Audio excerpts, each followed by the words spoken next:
and you're welcome to ask me any questions if you want to.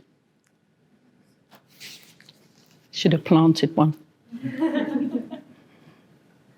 I was going to ask, I know you've done a couple more than you have exhibited here, but is it sort of an endless series in your mind, or is it just sort of time-bound? It is endless in my mind, but it's not going to be endless in these heads. I'm making some see-through resin slices of brains. I went to the brain bank at King's College, which was fascinating. And so I've got these slices, a mould I've made, and they're slices, and then inside the resin are various thoughts, bits and pieces. And I think the theme of loneliness and some commonality in we're all mad, really, to use a crass phrase, will carry on, because that's what I'm thinking about and I'm developing it. But I think I might stop at... I do get commissions from this collection. I just don't want to sell this collection because it's great talking to you and moving them around the country. And it generates commissions. So I'll always make them. Thank you. Does anyone else want to ask anything? How does this relate to other work you've done, or is this surely up? Sorry, I haven't read the book or anything yet, but is this, how does it relate to other things? It's purely sculpture, and other stuff isn't necessarily all sculpture. I've made this big triptych which has, it's multimedia, that's what they call it. It's about that deep, and it has fabric and foam and these little plaster brains I've made. But it hangs on the wall. And then I've made some things that are just straightforward paintings. And then these resin slices, the big question is how we're going to display them. But so it's a mixture. It's mixture. But I really fell in love with clay. There's something very gratifying and almost biblical about the clay. And I remember being in India when I was much younger, how you could get handed a little cup of tea on the train that was in just a little clay glass mug that had hardly been fired because it was single use. And then you chucked it out the window and it went back to clay. It's a wonderful material, clay, but it's really messy. Of all of these models here, which one took you the longest to make? The reflector, the mirrors.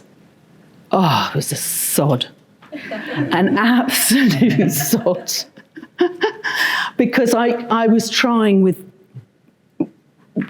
mirrors, and I tried so many different things, but actually the solution is you get these sheets very thin and you can wave them and wobble them of mirror, and to build it and then stick that on. But it took me some time.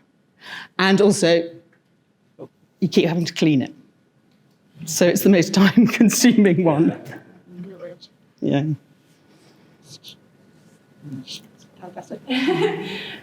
So for the labels, which I don't know if everyone has had a chance to see yet, but in the booklet as well, we were talking about this earlier, actually, Keith and I, but how important was it that the words you've chosen are handwritten as opposed to typed out? Oh, really important. Because they came straight out of my head immediately. I didn't think about them at all. And then I was typing them up, and I've got Grammarly to help me with grammar and spelling, and it was just alert, alert. But then typing them out properly and making the grammar correct, it just didn't sound like me, and it lost any impact. And it wasn't my idea.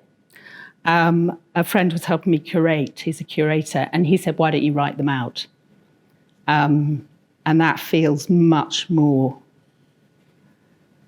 I was surprised, actually, how important it feels.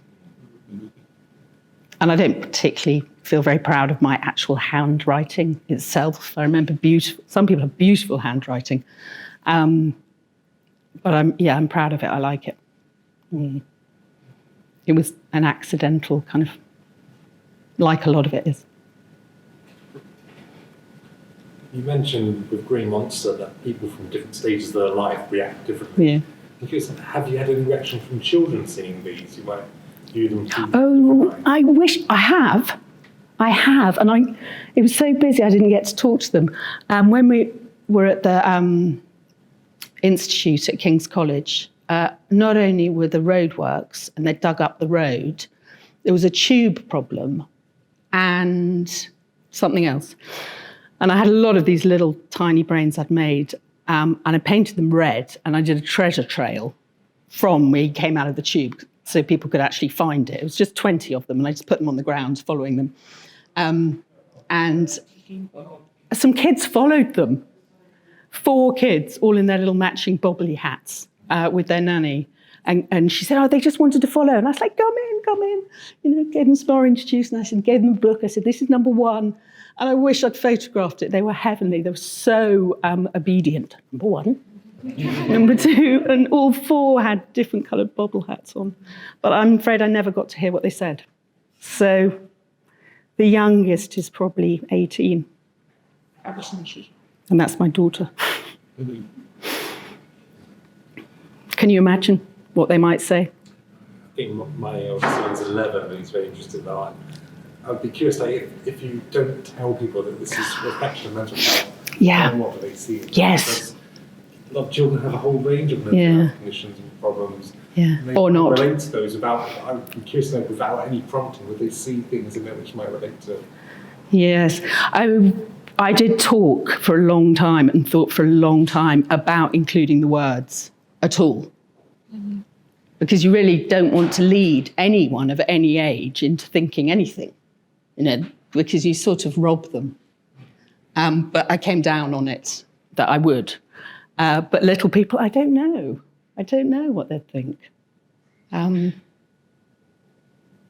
They'd enjoy it though, because they'd get it. You know, they think that's a head, that's a person.